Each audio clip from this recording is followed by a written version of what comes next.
ሰላም እንዴት አላችሁ ክቡራን ተመልካቾቻችን ፋና ሚዲያ ኮርፖሬሽን ከጀስቲስ ፎር ኦል ጋር በመተባበር በየሳምንቱ በዚህ ሰዓት ወደ እናንተ የሚያደርሰው ስለ ፍትህ የተሰኘው መሰናዶ ተጀምሯል። በዛሬው ቆይታችንም እንዲሁ የሲቪል ማህበረሰብ ድርጅቶች ያላቸው ሚና ለማህበረሰቡ የሚሰጡት አገልግሎት እንዴት ያለ ነው ከዛም በተጨማሪ ደግሞ ከዚህ ከሲቪል ማህበረሰብ ድርጅቶች ውስጥ አንዱ የሆነው የኢትዮጵያ ፌደራል ጠበቆች ማህበር ያለው ጥቅም ምንድነው መቼ ተመሰረተ ለማህበረሰቡስ የሚሰጠው ጥቅም እንዲሁም ደግሞ በዚህ ማህበር ውስጥ አባል ለሆኑ ጠበቆች መብታቸውን ለማስከበር ሙያቸውን ለማሳደግ ያለው ፋይዳ እንዴት ያለ ነው በሚል ሰፊ ጉዳይ ላይ ቆይታ እናደርጋለን። በዚህ ጉዳይ ላይ ደግሞ ከኛ ጋር ቆይታ ለማድረግ እንግዶችን እዚህ ስቱዲዮ ጋብዣለሁ። እንግዶቼ ተስፋዬ ደረሰ የኢትዮጵያ ፌደራል ጠበቆች ማህበር ፕሬዝዳንት፣ እንዲሁም ቤዛ ንጉሴ የኢትዮጵያ ፌደራል ጠበቆች ማህበር የስራ አስፈጻሚ ኮሚቴ ምክትል ሰብሳቢ፣ እንዲሁም ቀለመወርቅ ሚዴቅሳ የኢትዮጵያ ፌደራል ጠበቆች ማህበር የስራ አስፈጻሚ ኮሚቴ አባል ናቸው። እንግዶቼ ለቃለ መጠይቁ ፈቃደኛ ሆናችሁ እዚህ ስቱዲዮ ድረስ ስለተገናኘን ከልብ ነው ማመሰግነው። ሰግናለሁ። መልካም እስኪ ወደ መጀመሪያው ጥያቄ እንሂድ። የሲቪል ማህበረሰብ ድርጅቶች ስንል ምን ማለታችን ነው? ከአቶ ተስፋዬ ከርሶን ጀምር። እሺ አመሰግናለሁ። የሲቪል ማህበረሰብ ድርጅቶች ስንል እንግዲህ በዋናነት በአዋጅ የተቋቋሙ በአዋጅ ቁጥር 1113 የተቋቋሙትን መሰረት አድርጎ ነው በዋናነት የምንነሳው። ምን ማለት ነው? መንግስት ሁሉንም ነገር ለህዝብ ማድረስ ስለማይችል በሙያ ተደራጅተው ወይንም ደግሞ በተለያዩ ሁኔታዎች ለህዝብ ጥቅም ሊያግዙ ይችላሉ የሚሉ ነገሮች በፈቃደኝነት ተሰብስበው ከዚህ አንፃር የሚሰራበት ድርጅት ማለት ነው። ከሞላ ጎደል በ1113 አዋጅ ቁጥር 1113 ላይ በተመለከተው መሰረት ማለት ነው። እሺ ወይዘሮ ቤዛ እዚህ ጋር የሚጨምሩት ካለ? እሺ የሲቪል ማህበረሰብ ድርጅት ማለት እንግዲህ የመንግስት አካል ያልሆነ በነጻ ፍቃድ ሁለትና ከዚያ በላይ የሆኑ ሰዎች አንድ ላይ ተስማምተው ለሆነ አላማ ለአንድ አይነት አላማ ለትርፍ ያልተቋቋመ የሆነ ድርጅት ማለት ነው። አዋጁ ላይ ከተዘረዘሩት ውስጥ በአንዱ ላይ ወይም በተለያዩ ዘርፎች ላይ ለምሳሌ ለጤና ይሆናል ወይም እንደ ማህበር ሆኖ ደግሞ በሙያ ላይ ተመስርቶም ሊሆን ይችላል። ያንን ሆኖ ተቋቁሞ ለትርፍ ያልተቋቋመ ግን አብዛኛው ስራዎቹ ለበጎ እርዳታ ሊሆን ይችላል፣ ፖለቲካ ስራ ሊሆን ይችላል፣ ለተለያዩ ስራዎች ሊሆን ይችላሉ። በእነዚህን መሰረት አድርጎ የተቋቋመ የሲቪል ማህበረሰብ ድርጅት ማለት ነው።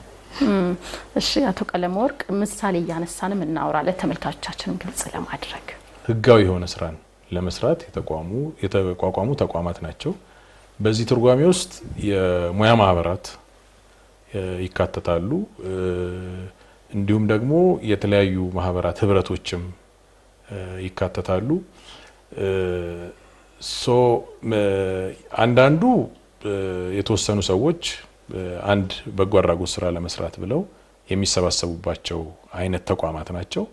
ከፊሎቹ ደግሞ አንድ ሙያ መሰረት አድርገው ሙያቸውን ለማሳደግ ባለሙያው የጋራ ጥቅም ለመቆም ለአንድ ህብረተሰብ ክፍል ደግሞ አንዳች የሆነ ፋይዳ ያለው ስራ ለመስራት የሚሰበሰቡ ተቋማት ሆነው እንደዚህ አይነት ተቋማት ደግሞ መልሰው ህብረት የሚመሰርቱባቸው አሉ። እነዚህ ህብረቶችም እንደ ሲቪል ሶሳይቲ ወይም ደግሞ እንደ ሲቪል ማህበረሰብ ድርጅት ተደርገው ይወሰዳሉ በአዋጁ መሰረት። እስኪ እነዚህ የሲቪል ማህበረሰብ ድርጅቶች ያላቸው ጥቅም ምንድነው? እንደው ምን አገልግሎቶችንስ ነው የሚሰጡት የሚለውን ደግሞ እናንሳ ወደርሱ። እሺ እነኚህ የሲቪል ማህበረሰብ ድርጅቶች እንግዲህ እንደ አቋቋሟቸው ሰዎችም እና እንደ ተቋቋሙበት አላማ የተለያዩ ጥቅሞችን ሊሰጡ ይችላሉ። ለምሳሌ የሙያ ማህበራት ከሆኑ የሙያ ማህበራት የሙያውን እድገት ለማረጋገጥ ለሙያተኞቹን ጥቅም በህብረት ሆኖ ለማስጠበቅ እንደዛ እንትን ሊያደርጉ ይችላሉ። እንዲህ አይነት ጥቅሞች ሊሰጡ ይችላሉ። ከዚያ በተለይ ደግሞ አጠቃላይ ለህዝብ ለህዝብ ትሩፋት የሚኖረውን ነገር ለመስራት ለምሳሌ ለፍትህ የበላይነት የሚሰሩ ከሆነ ለፍትህ ለሱ ስራ ለህዝብ የሚጠቅም ስራ ይሰራሉ ማለት ነው። ለመብቶች መከበር መሰረት አድርገው የተቋቋሙ ከሆኑ ለዛ ይሰራሉ፣ በዛ ተጠቃሚ ያደርጋሉ ማለት ነው። ሌላው ደግሞ በተለያዩ ጉዳዮች ላይ ለምሳሌ ድህነትን ለመቀነስ የሚሰራ በዚያ ላይ መሰረት አድርጎ የሚሰራ ከሆነ ያው እንደሱ አይነት ጥቅሞች ማስገኘት ይችላል ማለት ነው። ማህበረሰቡ የሲቪል ማህበረሰብ ድርጅቶችን እንዴት ባለ ሁኔታ ሊጠቀምባቸው ይችላል? እያነሳን በዝርዝር እናውራ። ለምሳሌ ሴቶችን የተመለከቱ ሊሆን ይችላል፣ ወጣቶችን የተመለከቱ የሲቪል ማህበረሰብ ድርጅቶች፣ ህጻናትንም እንዲሁ እንዴት ባለ ሁኔታ ሊጠቀምባቸው ይችላል? ሲቪል ማህበረሰብ ድርጅቶች ሲቋቋሙ የተቋቋሙበት አላማ ይኖራቸዋል። ህብረተሰቡን ደግሞ እንዴት ነው የምንደርሰው የሚሉትንም አላማቸው ላይ ተዘርዝሮ የሚቀመጥ ነው። ለምሳሌ አሁን እንቺ እንዳልሽው የሴት የህግ ባለሙያዎች ማህበር አለ። የሴት የህግ ባለሙያዎች ማህበር ነፃ የህግ አገልግሎት ለሴቶች ይሰጣል። እነዚህ በቢሮአቸው በመሄድ ነፃ ህግ አገልግሎት የሚፈልጉ ሰዎች ያንን አገልግሎት ሊያገኙ ይችላሉ። ወይ ደግሞ ድርጅቶቹ ራሳቸው በጤና ላይ ከሆነ በጤና ላይ የሚመጡ ወይም መድኃኒት የሚያቀርቡ ይሆናሉ፣ ህክምና የሚያቀርቡ ከሆኑ እነሱ ራሳቸው ሄደው የተጎዳውን አካባቢ የሚሰሩ ነው የሚሆኑት። በእኛ ደግሞ አሁን ወደ 60ኛ ዓመት እያከበር ያለው የኢትዮጵያ ህግ ባለሙያዎች ማህበር አለ። ኢትዮጵያ የህግ ባለሙያዎች ማህበር አንዱ ስራው የህግ ባለሙያዎች ማህበርን አቅም ማጠናከር ነው፣ የህግ የበላይነትን ማስፈን ነው። እነዚህ ነገሮች የህግ አገልግሎት ነፃ የህግ አገልግሎት በየፍርድ ቤቱ ወይም የተወሰነ ፍርድ ቤት ላይ ይሰጣሉ። ያንን የህግ አገልግሎት የሚፈልግ ሰው ሄዶ የህግ ተጠቃሚ ይሆናል። እነዚህ ሲቪል ማህበረሰቦች እንደ ተቋቋሙበት በርካታ ማህበረሰቦች ስላሉን እንደ ተቋቋሙበት አላማ የሚወሰን ይሆናል። ተደራሽነታቸውን በዛ ልክ ይሆናል። ተደራሽነታቸው ላይ ቆይታ ማድረግ ፈለኩኝ። እነዚህ የሲቪል ማህበረሰብ ድርጅቶች ለማህበረሰቡ ምን ያህል ተደራሽ ናቸው? እንዴት ነው ሊገኙስ የሚችሉት? ይሄ በበጎ ፍቃድ የሚደረግ ስራ ስለሆነ እያንዳንዱ ሲቪል ማህበረሰብ ድርጅት ስራ ለመጀመር መተሪያ ደንብ አላማውን የት አካባቢ እንደሚሰራ እነዚህን መሰረት አድርጎ ነው የሚመዘገበው። የሲቪል ማህበረሰብ ድርጅቶች ተቆጣጣሪ ባለስልጣን አለ፣ እዛ ሄዶ ነው የሚመዘገበው። እዛ ሄደው ሲመዘገቡ የትኛው የህብረተሰብ ክፍል ላይ እንደሚሰሩ፣ የትኛው የሀገሪቱ ክፍል እንደሚሰሩ፣ የትኛው ጉዳይ ላይ እንደሚሰሩ ራሳቸው ናቸው የሚያስቀምጡት በመተሪያ ደንባቸው ማለት ነው። ስለዚህ አንዳንዱ መብት ላይ የሚሰራ አለ፣ የንቃተ ህግ ወይም ደግሞ አንዳንድ ጉዳይ ላይ መረጃ በመስጠት ብቻ የሚሰራ አለ። አንዳንዱ ደግሞ የአይነት ስጦታ የሚሰጥ አለ። አንዳንዱ ስልጠና ሰጥቶ መቋቋሚያ ሰጥቶ ሙሉና ብቁ ሰው አድርጎ የሚያደርጋለ። ይሄንን መረጃ መሰረት አድርጎ ነው ህብረተሰቡ ሊገለገልባቸው የሚችለው። በዋነኛነት ከባለስልጣን መስሪያ ቤቱ ዌብሳይት ላይ አለ የአብዛኞቹ እኔ ባለኝ መረጃ የአብዛኞቹ ሲቪል ማህበረሰብ ድርጅቶች የት አካባቢ ነው የሚሰሩት፣ ምንድን ነው የሚሰሩት፣ ምን ላይ ነው የሚያተኩሩት የሚለው አለ። በዋነኛነት ከነሱ ነው። እንግዲህ አንዳንዱ አንድ ክልል ላይ ብቻ የሚሰራ አለ፣ አንድ ከተማ አስተዳደር ላይ ብቻ የሚሰራ አለ፣ በመላ ሀገሪቱ የሚሰራ አለ። ከአቅም ጋር የተያያዘ ጉዳይ ስለሆነ በዋነኛነት የተቋቋሙበት አላማ መተዳደሪያ ደንባቸውና አቅማቸው ላይ ይመሰረታል ማለት ነው። እስኪ እንደው አቶ ተስፋዬ እዚህ ጋር የሚጨምሩት ካለ? ለምሳሌ ጠበቆች አንደኛው ከሚሰጧቸው ነገሮች ውስጥ አንደኛው ነፃ የህግ አገልግሎት ነው። ለመክፈል አቅም የሌላቸው ሰዎች የአገልግሎት እንዲያገኙ እድል ከሚፈጥሩት ነገሮች አንደኛው ጠበቆች የነፃ አገልግሎት የመስጠት ግዴታ የተጣለባቸው መሆኑ ነው። ስለዚህ የሆነ ያህል የፍትህን ተደራሽነትን የሆነ ያህል ያረጋግጣል ብዬ አስባለሁ። የጥብቅና ሙያ ስንል ምን ማለት ነው የሚለውን እናንሳ። ቤዛ። እሺ፣ ጥብቅና እንግዲህ በአዋጁ በግልጽ እንደሚያመለክተው አንድም በገንዘብ ወይም ደግሞ በአይነት በክፍያ ውል ተስማምቶ ሌላውን ሰው የህግ ሰነድ የሚያዘጋጅ የደንበኛውን ወክሎ በፍርድ ቤት ወይም በተለያዩ አካላቶች ላይ የሚቀርብ የህግ ሙያ ያለው ሰው ማለት ነው። ወይም የጥብቅና ፈቃድ ያለው ሰው ማለት ነው አዋጁን የሚተረጉመው። ይህ የጥብቅና ፍቃድ እንዴት ባለ ሁኔታ ነው የሚገኘው? መስፈርቱስ ምንድነው? የጥብቅና ፍቃድ አሁን ባለው አሰራር በአዋጅ ቁጥር 1249/2013 መሰረት የጥብቅና ፍቃድ የሚሰጠው የኢፌዴሪ ፍትህ ሚኒስቴር ነው። ሁለት አይነት ፍቃዶች አሉ። አንደኛው በፌዴራል ማናቸውም ደረጃ ፍርድ ቤት ተብሎ የሚሰጥ የጥብቅና ፍቃድ አለ። ሌላኛው ደግሞ የፌዴራል የመጀመሪያ ደረጃ የጥብቅና ፍቃድ የሚባላል። ይሄ በፌዴራል ደረጃ ነው። አገራችን ፌዴራላዊ ሲስተም የምትከተል ስለሆነ ክልሎች ደግሞ የየራሳቸው መስፈርት አላቸው። የክልል ጥብቅና ፍቃድም ራሱን የቻለ እንደ ክልሉ ነባራዊ ሁኔታ ይለያል። በአዋጁ መሰረት እንግዲህ ጥብቅና ፍቃድ የተወሰኑ አገልግሎቶች ላይ የቆዩ የህግ ባለሙያዎች የመጀመሪያው የህግ ትምህርት ያስፈልጋል። በህግ ትምህርት የመጀመሪያ ዲግሪ ያስፈልጋል። የተወሰኑ ሙያዎች አገልግሎቱን ብቻ ለምሳሌ ወይ አቃቢ ህግ ወይ ዳኛ ሆኑ የሰሩ የህግ ባለሙያዎች ያለ ፈተና ፈቃዱን ይወስዳሉ እንደ አገልግሎት ዘመናቸው ማለት ነው። የዩኒቨርሲቲ መምህራንም እንደዛው። ሌሎች ደግሞ በሌላ አይነት ለምሳሌ ነገረ ፈጆ ነው ሊሰሩ ይችላሉ ወይ ሬጅስትራር ሌላ አይነት የህግ አገልግሎት ላይ የሰሩ ሰዎች ፈተና ወስደው ይሰጣል ጥብቅና ፍቃዱን ያገኛሉ። ፈተና አለ ሚኒስቴር መስሪያ ቤቱ በየጊዜው የሚያወጣው እሱም ፈተና አጥጋቢ ውጤት ማምጣት ያስፈልጋል።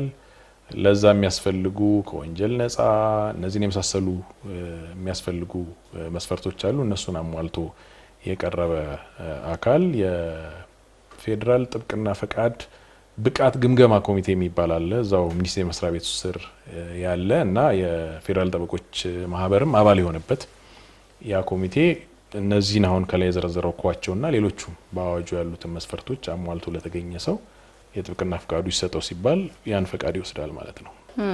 አቶ ተስፋዬ የኢትዮጵያ ፌዴራል ጠበቆች ማህበር መቼ ተመሰረተ? እንደው ከሌሎች ከዚህ ቀደም ከነበሩት ማህበሮች በዚህ ዙሪያ ካሉት በምን ይለያል የሚለውን ደግሞ እናንሳ። እሺ፣ የኢትዮጵያ የፌዴራል ጠበቆች ማህበር በአዋጅ ቁጥር 1249/2013 መሰረት ነው የተቋቋመው። በአዋጅ የተቋቋመ ነው። ከሌሎቹ እንግዲህ ያኔ ነው የተመሰረተው፣ በአዋጅ ነው የተመሰረተው። እዚያ ከሌሎቹ ማህበራት ምን ይለያል ወይንም ቀድሞ ከነበረው? አንደኛው በህግ መቋቋሙ ነው። ቀደም ስናነሳ እንደነበረው ሙያተኞች በገዛ ፈቃዳቸው ያቋቋሙት ሳይሆን በህግ የተቋቋመ መሆኑ ወይንም ደግሞ በእንግሊዝኛው ማንዳተሪ ወይንም ስታቱተሪ ባር የሚባል አይነት ተፈጥሮ ያለው ነው። ስለዚህ አንዱ መለያ ባህሪው እሱ ነው። ሁለተኛ ይሄ ማህበር ከአስተዳደር የቁጥጥር ስርዓትን የሆነ ያህል ተቆንጥሮ ሙያውን እንዲያስተዳድር በጋራ ሆኖ ሙያውን እንዲያስተዳድርም ኃላፊነት የተሰጠው ማህበር ነው። ከዚህ ቀደም ከነበረው በተለየ ማለት ነው። ማህበሩ ደግሞ ወደፊት በነጻነት ሙያውን ለማስተዳደርም እድል የተሰጠው ማህበር ነውና እነኚህ ባህሪያት ከዚህ ቀደም ካሉት ማህበራት የሚለዩት በዋናነት እነኚህ ናቸው። ከዚያ ውጪ ለሙያተኞቹ ጥቅም የመስራት ግብ አለው። ለህግ የበላይነት መረጋገጥ፣ ለፍትህ መስፈን፣ ከዚያ ደግሞ ደንበኞች የሙያው ተገልጋዮች የተሻለ ጥራት ያለው የተደራጀ አገልግሎት እንዲያገኙ የማድረግ ግብ አለው። እስኪ በዝርዝር ልምጣበት። ይህ ማህበር ጠበቆች መብታቸውን ለማስከበር ምን ያህል ያግዛል? አቅማቸውንስ ለማጎልበት ምን ያህል ያግዛል የሚለውን ቤዛ ደግሞ ወደ እርስዎ እንምጣ። እሺ፣ ማህበሩ በአዋጅ ሲቋቋም እንግዲህ በአዋጅ ቁጥር 1249 መሰረት አንደኛና ዋነኛ ዓላማው ለጠበቆች ተከታታይ ስልጠና መስጠት ነው። በዚህም ጠበቆች ወይም ደግሞ የጥብቅና ድርጅቶች አቅማቸውን እንዲያጎለብቱ ማድረግ፣ በየጊዜው ከሚወጡ ህጎች ጋር ራሳቸውን እንዲቀራረቡ የማድረግና የማሰልጠን ስራ አንዱ ነው። በዚህም ይሄንን በማጎልበት ሂደትም ፍትህን የማስፈን ስራውን ይሰራል። ከዚህ በተጨማሪም የጠበቆች ማህበር ከሶስቱ የመንግስት ተቋማት ጋር በጋራ ይሰራል። ይሄም ማለት ምንድነው? ከህግ ተርጓሚው ጋር ከህግ አውጪው ጋር ህግ ሲወጣ የበኩሉን አስተዋጽኦ የሚያደርግ ለዚሁ ዓላማ ተብሎ የተቋቋመ አንዱ ነው። ስራ አስፈጻሚውም ጋር አብሮ የሚሰራ ህግ ተርጓሚውም ጋር አብሮ የሚሰራ ስለዚህ ጠበቆች ከዚህ ጥቅም እንዲያገኙ መንገዶችን የሚያመቻች አንዱ ዓላማው መንገዶችን ማመቻቸት ነው። ሌላው ደግሞ ከሶስቱ የመንግስት ተቋማቶች ጋር በመስራት ሂደት ውስጥ ጠበቆች አቅማቸውን እንዲያጠናክሩና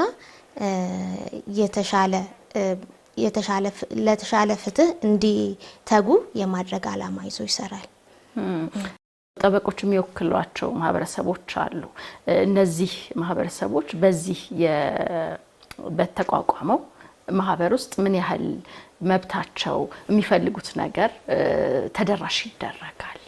ለነሱስ ምን ጥቅም ይዞ መጥቷል ይሄ ማህበር? እንግዲህ ቀደም ሲል እንደተብራራው የፌዴራል ጠበቆች ማህበር ሁለት አይነት ባህሪ ነው ያለው። በአንደኛው የሙያ ማህበር ነው። አባላቱ በሙሉ ጠበቆች ናቸው። እሱ ብቻ ሳይሆን ደግሞ የግዴታ ነው። የፌዴራል ጥብቅና ፈቃድ ያለው ማንኛውም ጠበቃ በአዋጁ በግዴታ የዚህ ማህበር አባል ይሆናል። በአንደኛው ገጹ ማህበሩ ለራሱ አባላት ይሰራል ማለት ነው። የራሱን አባላት መብት የማስከበር ውክልና እንዲህ ማድረግ ይሄን በምን ያደርገዋል? ለምሳሌ የፌዴራል የፍትህ ተቋማት የሚባሉት ከፖሊስ፣ አቃቢ ህግ፣ ፍርድ ቤት፣ ማረሚያ ቤት እነዚህን ጨምሮ በየጊዜው የፌዴራል ፍትህ ተቋማት ያሉበት ሁኔታ የፍትህ ስርዓቱ ያለበት ሁኔታ ይገመግማሉ፣ አስተያየት ይሰጣሉ፣ እቅዶች ላይ ይነጋገራሉ። እነዚህ ሁሉም ላይ የፌዴራል ጠበቆች ማህበር ተወካይ አለው። በፕሬዝዳንቱ ይወከላል፣ አስተያየት ይሰጣል። ይሄ በተዘዋዋሪ ምን ማለት ነው? ጠበቆች ደንበኞቻቸውን ወክለው ፖሊስ ጋር፣ ፍርድ ቤት ጋር፣ ማረሚያ ቤት ሲሄዱ የሚገጥማቸውን ችግሮች ለመፍታት በጎ እድል አለው ማለት ነው። በተዘዋዋሪ ህብረተሰቡንም ያገለግላል፣ የማህበሩን አባላት ጥቅምም ያስከብራል። ከዛ ውጪ ደግሞ የአባላቱ የፌዴራል ጠበቆች ማህበር አባላት ጠበቆቹ ነፃ የህግ አገልግሎት መስጠታቸውን ክትትል ያደርጋል። ስለዚህ የተቀመጠ ዝቅተኛ ሰዓት አለ። በርካታ ናቸው። በፌዴራል ደረጃ ያሉት ጥብቅና ፈቃድ ያላቸው ጠበቆች በጣም ብዙ ናቸው። እነዚህ ሁሉ የሚሰጡት የነፃ አገልግሎት አጠቃላይ ማህበረሰቡን ወይም ደግሞ የጠበቆቹን ደንበኞችም ይጠቅማል። ከዛ በተጨማሪ ደግሞ ለሀገሪቱ በአዋጁ ላይ ለሀገሪቱ የፍትህ ስርዓት መጎልበት የራሱን ስራ እንደሚሰራ አባላቱን አስተባብሮ የተቀመጠ ተግባርና ኃላፊነት አለ። የህዝብ ተወካዮች ምክር ቤት አዋጆችን ሲያወጣ ገንቢ አስተያየቶችን ይሰጣል። የተለያዩ ተቋማት ረቂቅ ህጎችን ሲያዘጋጁ ግብዓት የሚሆኑ ነገሮችን ይሰጣል። የህገ መንግስት አጣሪ ጉባኤ ትላልቅ ሀገራዊ ጉዳዮች አጋጥመውት የህገ መንግስት ትርጉም በሚያስፈልግ ጊዜ ትላልቅ ዶክመንቶችን በማዘጋጀት ለህገ መንግስቱ ትርጉም የሚጠቅሙ ሰነዶችን ይሰጣል። ይሄ በሙሉ ሲደመር በአንድ በኩል ሀገሪቱ ፍትህ ስርዓት መጎልበት የሚያግዝ ነው፣ በሌላ በኩል አጠቃላይ ህብረተሰቡን የሚያግዝ ነው፣ በሶስተኛ ደግሞ አባላቱን የሚያግዝ ነው። እነዚህ ሁሉ የማህበሩ አስተዋጽኦች ናቸው። እሺ ጠበቃ ተስፋዬ እዚህ ጋር ይጨምሩበት። ለፍትህ ስርዓቱ መዘመን እንደው ለህግ አውጪውም ጭምር የሚያደርገው አስተዋጽኦ ምንድነው የሚለው ላይ ይጨምሩበት። እሺ እንግዲህ ብዙ ነገር ተብሏል። እውነት ለመናገር በተለይ በህግ ማውጣት ሂደት ውስጥ ይሄ ማህበር ከተመሰረተም በኋላ ከዚያም በፊት ደግሞ በሌላ ፎርም የህግ ባለሙያዎች ማህበር የኢትዮጵያ ህግ ባለሙያዎች ማህበር በነበረም ጊዜ የጠበቆች ማህበራት በህግ ማውጣት ሂደት ውስጥ ከፍተኛ አዎንታዊ ሚና ሲጫወቱ ቆይተዋል። እንደተባለው ረቂቆችን ለምሳሌ ህግጋት ሲወጡ ህግጋት ሲረቀቃሉ፣ ረቂቆቹ ለተለያዩ ባለድርሻ አካላት ይላካሉ። ለባለድርሻ አካላት ደግሞ በዚያ ላይ እንደ አንድ ባለድርሻ አካል የህግ ባለሙያዎች ማህበር ወይንም ደግሞ አሁን እንግዲህ ይሄ ማህበር ከተቋቋመ ጥቂት ዓመታት ስለሆኑ ሁለቱ ነገሮች አብረው መታየት ስላለባቸው ማለት የህግ ሙያተኛው አስተዋጽኦ በሚል ማህበራቱ ይሄኛው ከ2013 በኋላ ስለሆነ የመጣው ከዚያም በኋላ ባሉት ውስጥ እንዲህ አይነት አስተዋጽኦች አሉትና በህግ ማውጣት ሂደት ውስጥ ረቂቆች ላይ ጥናት በማድረግ ገንቢ ሚና ይጫወታል። አሁንም በሂደት ላይ ለምሳሌ የገንዘብ ሚኒስቴር ወጪ አያያዝ ጋር በተያያዘ ገንዘብ ሚኒስቴር ሊያወጣው ሊያሻሽል የሚገባውን የሚሰራበትን መመሪያ ለማውጣት የሚያስችለውን ጥናት እያደረገ ነው። አሁን ከረንትሊ ያለውና እንዲህ አይነት ስራዎችን ይሰራል። እሺ ቤዛ፣ የጠበቆችን መብት ከማስከበር አንጻርስ ምን እየሰራችሁ ነው የሚለውን ደግሞ እናውራ በስርስር። ጥሩ። እንግዲህ በመጀመሪያ ይሄ ራሱ አዋጁ መውጣቱና የጠበቆች ማህበር በአዋጁ መቋቋሙ በራሱ ልዩ ጉዳይ ነው። ልዩ ጉዳይ ነው ስል ምን ማለት ነው? ከዚህ በፊት በነበሩት አመታቶች እንደዚህ አይነት ተቆጣጣሪ የሆነ ራሱን በራሱ የቻለ ከመንግስት የተለየ የሙያ የጠበቆች ማህበር እንዲቋቋም የሚፈቅድ የህግ ማዕቀፍ አልነበረም። ስለዚህ ከዚህ በፊት የነበረው እንደ የህግ ባለሙያዎች ማህበር እየተባለ በተለያዩ ፎርሞች እየተሰራ ነበር የቆየው። አሁን ላይ ግን ይሄ ማህበር በአዋጅ ተቋቁሞ ከዚህ በፊት እንደተገለጸው ከሲቪል ሶሳይቲ ለየት በሚል ሁኔታ ምክንያቱም አባላቱን የመቆጣጠር ከፍትህ ሚኒስቴር ጋር አብሮ በመሆን ማንኛውንም የዲሲፕሊን ክስ ቢቀርብ ይሄንን የማየት ከተገልጋዩ ማህበረሰብ ጠበቃው ላይ ቅሬታ ቢኖረው ይሄ ማህበርም አብሮ ጉዳዮቹን የማየትና ፍትህ የመስጠት ትልቅ አቅም አለው። ያ የሚያሳየው ይሄ ነው አንዱ። እሺ ቀለመወርቅ፣ የጠበቆችን አቅም ከማሳደግ አንጻርስ በማህበሩ እየሰራችሁት ያላችሁት ስራ ምን ይመስላል? ያለፉት ጥቂት አመታት የፌዴራል ጠበቆች ማህበር ሽግግር ላይ የነበረበት ወቅት ነው። በዛ ሊወሰድ ይችላል። ብዙዎቹ ጠበቆችም ይሄንን ይረዱታል ብዬ አስባለሁ። የተወሰኑ የተሰጡ ስልጠናዎች አሉ።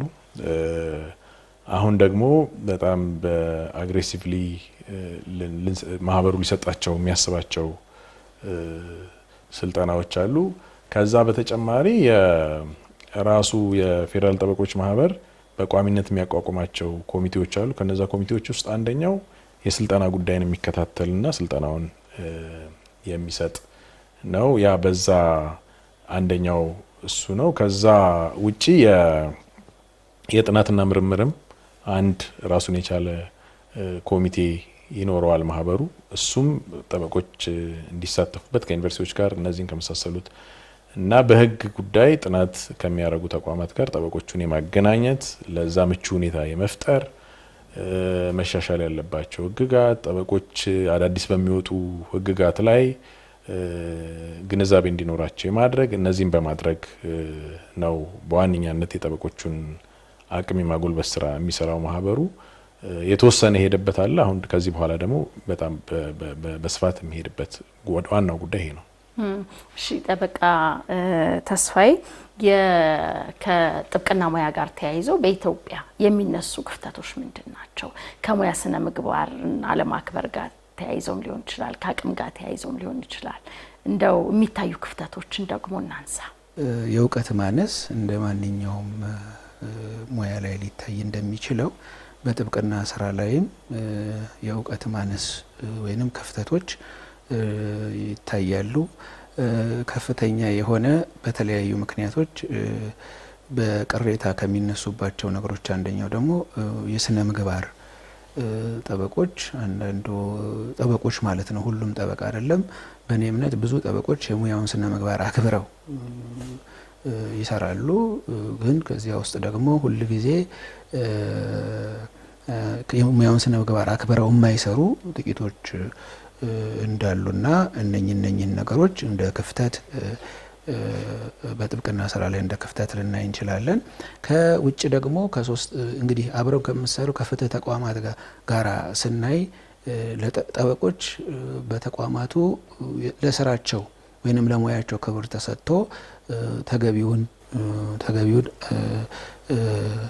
ስራቸውን በአግባቡ ለመስራት የሚያስችል ከባቢ እንዳይኖር የማድረግ ነገር በአንድም በሌላ እናያለን። ይሄ በስራው ላይ ያለ ክፍተት አድርጎ መውሰድ ይቻላል። በአንዳንድ ፍትህ ተቋማትም እንደገና ደግሞ በህብረተሰቡ አጠቃላይም የሚንጸባረቁ ነገሮች አሉ ጠበቃው እንደ ችግር የሚያነሳቸው። የጥብቅና ሙያ እንደማንኛውም ሌላ ሙያ ነው፣ ግን በዋነኛነት ከመብት ጋር የተያያዘ የሙያ አገልግሎት ነው የጥብቅና ሙያ አገልግሎትና ብዙ የህብረተሰባችን ክፍል ጋር እንደ ሙያ እንዳንድ ሙያ ለምሳሌ አንድ ሰው ሐኪም ጋር ሲሄድ ሊታከም ነው የሚሄደው፣ መፍትሄ ሊያገኝ ነው የሚሄደው። ለሐኪም የሚሰጠው አመለካከት ሪስፔክት እና ከሐኪሙ የሚጠብቀው ነገር አለ። ጠበቃ ጋር ሲሄድ ግን በዛ ተመሳሳይ ነገር አይደለም። እነዚህ ነገሮች በምን ይንጸባረቃሉ? ክፍያ ከማስቀረት የሰመረ ግንኙነት ከመፍጠር ከነዚህ ጋር የተያያዙ ችግሮች አሉት ጠበቃው። ከዛ በቀረ ደግሞ እንደ ነጋዴ ማየትም ጠበቃውን ለሙያው ተገቢውን ቦታና ተገቢውን ግንዛቤ ያለመያዝ ከዚህ ጋር የሚያያዙ ብዙ አንዳንድ ፍትህ ተቋማት ጋርም ሲኬድ እንደዛ አይነት ሁሉንም ማለት አይደለም፣ ሁሉንም ሰዎች ወይም ደግሞ ሁሉንም ተቋማትም ማለትም አይደለም፣ ግን የተሳሳተ አይነት ግንዛቤ ቅድም በአዋጁ እንዳነሳ ነው። ለምሳሌ ጠበቃ አንዱ የሚሰራው ለፍትህ ስርዓቱ መሻሻል ነው። አንድ ፍትህ ተቋም ጋር ሄዶ የሚያቀርበው ክርክር የሚሰጠው አስተያየት ለዛ ስፔሲፊክ ኬዝ ብቻ ላይሆን ይችላል። ምናልባት ተመሳሳይ ጉዳዮች ላይ ያ ፍትህ ተቋም የሚሰጠውን አገልግሎት ለህብረተሰቡ የሚሰጠውን የፍትህ አገልግሎት የሚያሻሽል ሊሆን ይችላል። በዛ አይነ ያለ መታየት እንደዚህ አይነት ችግሮች ይገጥሟቸዋል። የማህበሩ ቢሮም ጋር መተው የሚቀርቡ አንዳንድ የተወሰነ ችግር ሲገጥማቸው ማህበሩም ጣልቃ የሚገባባቸው ጉዳዮች ከዚህ ጋር የተያያዙ ናቸው። ይሄ እንግዲህ አንደኛ ስለ ሙያው ያለ በጣም የተሳሳተ ግንዛቤ ሊሆን ይችላል። በሌላ በኩል ደግሞ ጥቂት የሚባሉ እዚህ ሙያ ውስጥ ያሉ ሰዎች በሚያሳዩት ባህሪም ሊሆን ይችላል። ግን ለሙያው ትክክለኛና ጥርት ያለ ግንዛቤ ያለመኖሩ ብዙ ነገሮች ላይ ይንጸባረቃል። በማህበሩ እነዚህን ከጥብቅና ሙያ ጋር ተያይዞ የሚነሱ ክፍተቶችን ለመፍታት እንዲሁም ጠበቃው ራሱ የሚያነሳቸውን ችግሮች ወይም ተግዳሮቶች ለመፍታት እየሰራችሁት ያላችሁ ስራ ምን ይመስላል? ጠበቃ ተስፋዬ ወደርሱ። እሺ፣ አንደኛ የጠበቆች ጋር ያለውን ችግር ከሌሎች ፍትህ ተቋማት ጋር ያላቸውን ወይም ከሌሎች ሶስተኛ ወገኖች ጋር ባላቸው ግንኙነት ላይ ያላቸውን ችግር መፍታት አንድ ነው። ሌላው ደግሞ የጠበቆችን ቅድም ያለውን ክፍተት ለምሳሌ ከስነ ምግባር ጋር በተያያዘ ያለውን ችግር መፍታት ሁለተኛው ነው እና አሁን ለምሳሌ እኛ እንግዲህ ይሄ ማህበር 2013 በአዋጅ ተቋቋመ ብንልም በተግባር ማህበሩ መተዳደሪያ ደንቡን ያጸደቀውና እኛ ወደ ምርጫ የመጣ ነው ታህሳስ 4 2018 ዓመተ ምህረት ከአንድ ወር ከምናምን በፊት ነው። እንግዲህ ከዚያ ጊዜ ባለው ጊዜ ውስጥ እንግዲህ ገና እየተሟሟቅንና ወደ ዋናው ስራ ለመግባት ግን ጥረት እያደረግን ያለንበት ነው። ምን እየሰራችሁ ነው? ለምሳሌ ከዚህ ጋር የተያያዙ አንደኛው ከዚህ ጋር ስለሚያያዝ ማለት ነው ቀጣይ ተከታታይ ትምህርት መስጠት አንደኛው የስነ ምግባር ደረጃን ለማሻሻል ትምህርት መሰጠት አለበት። ትምህርት ከሚሰጥባቸው ርዕሶች ውስጥ አንደኛው የስነ ምግባርን የሚመለከት ይሆናል። አባላቱ የኛ አባሎች መሰረታዊ መብትና ግዴታቸውን ለይተው ስራቸውን ደግሞ ስነ ምግባሩን በጠበቀ ደረጃ እንዲሰሩ ለማድረግ እድል ይፈጥራል ብለን ብዬ አስባለሁኝ። ሌላው ሁለተኛ ያነሳሽው ከሌሎች ተቋማት ጋር ያሉብንን ችግሮች ነው።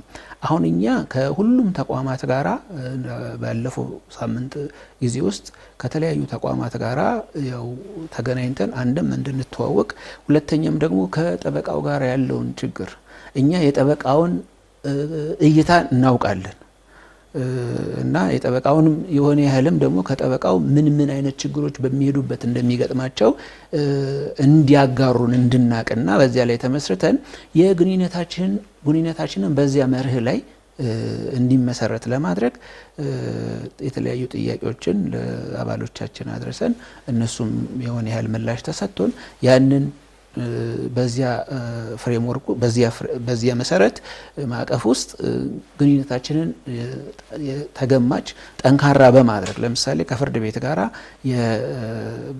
የፍርድ ቤትና የጠበቆች ማህበር ወይንም ባር ቤንች ግንኙነት በመፍጠር ከዚያም በኋላ እኛም ፍርድ ቤቱ ላይ የምናየውን ሊሻሻል ይገባል ብለን የምንለውን ነገር ለፍርድ ቤት እየገለጽን ከኛም ደግሞ የጎደለውን ነገር እያወጣን ከዚያ ያም የሚሻሻልበትም ነገር ከፍርድ ቤቱ አንግል ደግሞ ከዚያ ደግሞ ወደኛም ሲታይ እኛ ጋር ያለውን ነገር በማሻሻል የጠበቃው ስራውን ሲሰራ በተሻለ ከባቢ ውስጥ ለመስራት የሚያስችለውን ሁኔታ ለመፍጠር እየሰራን ያለነው። በዚህ ማህበር ውስጥ በረጅም ጊዜና በአጭር ጊዜ ውስጥ ልትሰሯቸው ያሰባችኋቸው እቅዶች ምንድን ናቸው? እንግዲህ ከእቅዶቻችንን በቅርብ ጊዜ ስለሆነ ደንቡን የሚያወጣ ነው። እቅዶቻችን እየተዘጋጁ በመዘጋጀት ሂደትና ወደፊት ሊጸድቁ በሂደት ላይ ናቸው ያሉት። ከነዚህ ውስጥ ምንድነው የተለያዩ ኮሚቴዎችን አቋቁሞ የተለያዩ ዘርፈ ብዙ ስራዎች እንዲሰሩ ማድረግ ነው። ይሄም በአዋጁ ከተሰጡን ስልጣኖች ውስጥ አንደኛው ለምሳሌ የህግ በላይነት ማረጋገጥ የማህበሩ ዋና ዓላማ ነው። ስለዚህ የህግ የበላይነትን እንዴት እናረጋግጣለን ሲባል ለምሳሌ አንደኛው ነጻ የህግ አገልግሎት መስጠት ከሆነ ይሄንን በደንብ እንዲሰጥ አድርጎ ተከታትሎ ውጤቱን ማሳወቅና እቅዱ ላይ የበለጠ እንዲሳካ ማድረግ ነው። ከዛ ውጪ ፍትህን ማስፈን በዚሁ በአዋጁ ላይ ለማህበሩ የተሰጠ አንዱ ነው። የህግ ትምህርት ቤቶችንም ውስጥ የትምህርት ጥራቱን የጠበቀ ስራ እንዲሰራ የማድረግ አንዱ የማህበሩ ዓላማ ነው። ስለዚህ እነዚህን ያማከለ ማህበሩ ራሱን የቻለ ለምሳሌ በረጅም ርቀት ላይ ብናየው ከአዋጁ ከተሰጡን ስልጣኖች ውስጥ አንደኛው አሁን ላይ እየሰራን ያለነው ከፍትህ ሚኒስቴር ጋር ዋነኛው ተቋም እሱ ነው። ከፍትህ ሚኒስቴር ጋር በመተባበር ነው ሁሉንም ስራዎች የምንሰራው። ለምሳሌ የጠበቆች ዲሲፕሊን በተመለከተ፣ ጠበቆችን ፈቃድ አሰጣጥን በተመለከተ፣ ሌሎችንም ቢሆን ወደፊት ግን በአዋጁ ምንድነው የሚያመለክተው ራስ ገዝ ሆኖ በነፃ ወጥቶ ራሱን ችሎ የነዚህን ስራዎች በሙሉ ጠቅልሎ ማህበሩ እንዲሰራ የማድረግ ዓላማ አንዱ ሊሆን ይችላል። እቅድ የአንድ አመት እቅድ እየተዘጋጀ ነው ይሆን ያህል። ከዚያም በኋላ በቅርብ ጊዜ ውስጥ ስራ አስፈጻሚዎች ያንን እቅድ አይተው ከአንድ ሳምንት ባነሰ ጊዜ ውስጥ ማለት ነው የሚያጸድቁት። አጭር ጊዜ እቅዶቻችን በተለይ ማህበሩን ጠንካራ ማድረግ ወይንም መዋቅሩን ቦታ ማስያዝ የሆነ ጠንካራ እንዲሆን ቅርጽ እንዲይዝ ማድረግ ዋነኛው የጽህፈት ቤቱን በሰው ኃይል ማደራጀት ለማህበሩን ዓላማ ከግብ ለማድረስ በሚያስችል ሁኔታ የሚመጥነው በሰው ኃይል ማደራጀት የተለያየ ኃላፊነት የተሰጣቸውን አሁን ኮሚቴዎች ቅድም የጠቀስኩትን ማለት ነው የተለያዩ ኃላፊነት የሰጣቸው ኮሚቴዎች እንግዲህ እንደ መተዳደሪያ ደንቡ ከሆነ በሁለት ወር ጊዜ ውስጥ እነኛ ኮሚቴዎች ወደ ስራ መግባት ስላለባቸው ከጊዜ ጋር እያደረግን ያለነው እና ኃላፊነት ምርጫው ታህሳስ 4 ቢሆንም ኃላፊነት የተቀበልነው እኛ ታህሳስ 13 ወይ 17 ነውና ከዚህ አንፃር እነኛን ኮሚቴዎች በመጀመሪያው ቀዳሚው እነኛን ኮሚቴዎች ስራ ማስጀመር ለምን ስልጠና ለምሳሌ ስልጠናን ጉዳይ የሚመለከት ለተከታታይ የህግ ስልጠና የሚሰጡ ተቋማት ፈቃድ መስጠት የዚህ ማህበር ስልጣን ነው። ስለዚህ ያንን ለመስጠት ለመገምገም የሚያስችል አቅም ያለው ኮሚቴ ማደራጀት ደግሞ የኛ ኃላፊነት ነው። እነኚህ ነገሮች ማድረግ ሌላው ከአዲስ አበባ ዩኒቨርሲቲ ጋራ የመግባቢያ ሰነድ ለመፈራረም ከዚህ አልፎ ማለት መግባቢያ ሰነዱ ተዘጋጅቶ ፊርማ ነው የሚቀረውና ይሄ ደግሞ ቅድም ያነሳ ነው ተማሪዎችን ከመመረቃቸው በፊት ስራ ላይ እንዲገቡ ከኛ አባሎቻችን እጅ ሆነው ለተለማማጅ እንዲሆኑ ለማድረግ የሚያስችል ሁኔታ መስራት። ሌላው ነፃ የህግ አገልግሎት የሚሰጥባቸው ክሊኒኮችን ከአዲስ አበባ ዩኒቨርሲቲ ጋር በመነጋገር እና ከዚያም የፍትህ ሚኒስቴር ለምን አሁን እስካሁን ባለው ነፃ ህግ አገልግሎት የሆነ ያህል በፍትህ ሚኒስቴር ቁጥጥር ስለሆነ ከዚያ ጋራ በማቀናጀት ነፃ የህግ ክሊኒኮች ነፃ አገልግሎት የሚሰጥባቸውን ሁኔታዎች የማመቻቸት እነኚህ በአጭር ጊዜ የሚሰሩ ናቸው። በረጅም ጊዜ ደግሞ ይህንን ማህበር የመዋለ ንዋይ አቋሙን ከፍ ማድረግ በጊዜ ሂደት የተቆጣጣሪነት ስልጣን ለምሳሌ የላይሰንሲንግ ወይንም ፈተና የስራ ፈቃድ መስጠት በአሁኑ ጊዜ በፍትህ ሚኒስቴር ስር ነው ያለው። ግን በጊዜ ሂደት አዋጁ የ1249/2013 አንቀጽ 98 ላይ ይመስለኛል ከሆነ ጊዜ በኋላ እስከ 5 ዓመት ባለው ጊዜ ውስጥ የነገሩ ሁኔታ ታይቶ ብቃቱን ካረጋገጠ እነኚህን ኃላፊነቶች እንደሚረከብ ስለሚናገር ማህበሩን ለዚያ ብቁ አድርጎ የራሱን ፈቃድ መስጠት፣ ዲሲፕሊን እርምጃ መውሰድ እና ሌሎች ተግባራትን ማከናወን የሚችል ጠንካራ ማህበር የሆነ ለፍትህ መስፈን የሚሰራ ጠንካራ ማህበር ሊያደርግ የሚችል እቅዶችን ደግሞ በሰፊው መስራት ነው። በቆይታችን ያላነሳናቸው ጉዳዮች ቢጨመሩ የምትሉት ቢነሱ የምትሉት ካለ ቀለመወርቅ ደርሶ አብዛኛውን ነገር አንስተነዋል። ምናልባት ከጠበቃው ከማህበራችን አባላት ውጪ የሆኑ የማህበረሰብ አካላት ስለ ጥብቅና በጎ አመለካከት ገንቢ አመለካከት እንዲይዙ የተወሰኑ ነጥቦችን ማንሳት እችላለሁ። እዚህ ሀገር ብዙ አይነት የኢኮኖሚ እንቅስቃሴዎች አሉ። እያንዳንዱ እንቅስቃሴ የህግ ውጤት ያለው ነው። መሸጥ፣ መለወጥ፣ ማከራየት እነዚህን የመሳሰሉ ጉዳዮች ትላልቅ ኢንቨስትመንቶች አሉ። እነዚህ ሁሉ የህግ ጉዳይ አላቸው። ፈቃድ ከማግኘት እንዲህ ከማድረግ ጀምሮ ሙያውን በጣም እንዲጠቀሙበት በጣም ጥሩ የጥብቅና ሙያ ድርጅቶችም እንደገና በግልም ጠበቆች አሉ እንዲገለገሉበት ማንኛውም ህጋዊ ውጤት ያለውን ስራ ሲሰሩ የህግ ምክርን መሰረት እንዲያደርጉ በዚህ አጋጣሚ መልእክት ማስተላለፍ እፈልጋለሁ። በጤናም ጉዳይ ሰው የሚመክረው ታሞ ከመታከም ይልቅ ወደ በሽታው ማንሄድበትን መንገድ መርጦ የመንቀሳቀስ ነው። ያንን እንዲጠቀሙ ለማሳሰብ ነው። የማህበራችን አባላት ደግሞ ማህበራችን ቅድም በተቃቀስናቸው መንገድ ምንም እንኳን አዋጁ 2013 የወጣ ቢሆንም በሽግግር ላይ የቆየ ነው።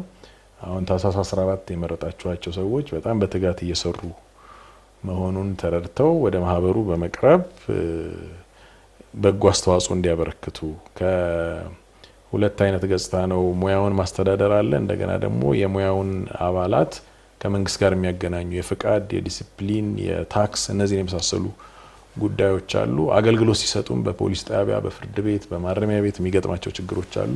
እነዚህን ሁሉ በአንድ ምሽት ፈቶ ማደር የማይቻል በመሆኑ ነገር ግን የማህበሩ አመራሮች ይህንን ደረጃ በደረጃ እየፈቱ ለመሄድ ሰፊ የሆነ የተሳትፎ ጥሪ እያቀረቡ ስለሆነ ሁሉም በዛ ኤንጌጅ እንዲያደርጉ ያላቸውን ሙያ ያላቸውን አስተዋጽኦ እንዲያበረክቱ ወደፊት በተከታታይ ለሚደረጉትም ጥሪዎች በጎ ምላሽ እንዲሰጡ ነው ማሳሰብ ወደው። እሺ መልካም። ተስፋዬ ደረሰ የኢትዮጵያ ፌዴራል ጠበቆች ማህበር ፕሬዝዳንት፣ ቤዛ ንጉሴ የስራ አስፈጻሚ ኮሚቴ ምክትል ሰብሳቢ፣ ቀለመወርቅ ሚደቅሳ የስራ አስፈጻሚ ኮሚቴ አባል እዚህ ስቱዲዮ ተገኝታችሁ ለሰጣችሁኝ ሰፊ ማብራሪያ ከልብ ነው አመሰግናለሁ። ክቡራን ተመልካቾቻችን በዛሬው የስለ ፍትህ መሰናዶ የኢትዮጵያ ሲቪል ማህበረሰብ ድርጅቶች ያላቸው ሚና ለማህበረሰቡ የሚሰጡት ጥቅም እንዴት ያለ ነው? ከዚህ የሲቪል ማህበረሰብ ድርጅቶች ውስጥ አንዱ የሆነው የባህሪ መለያየት ቢኖረው ምንም እንኳ አንዱ የሆነው የኢትዮጵያ ፌዴራል ጠበቆች ማህበር እየሰራ ያለው ስራ ምን ይመስላል? መቼ ተቋቋመ? የረጅም ጊዜና የአጭር ጊዜ እቅዶቹስ እንዴት ያሉ ናቸው የሚለውን አንስተን እንዲህ ተወያየን። ሳምንት በሌላ የስለ ፍትህ መሰናዶ እስከምንገናኝ ድረስ ቸርን ሰንብት።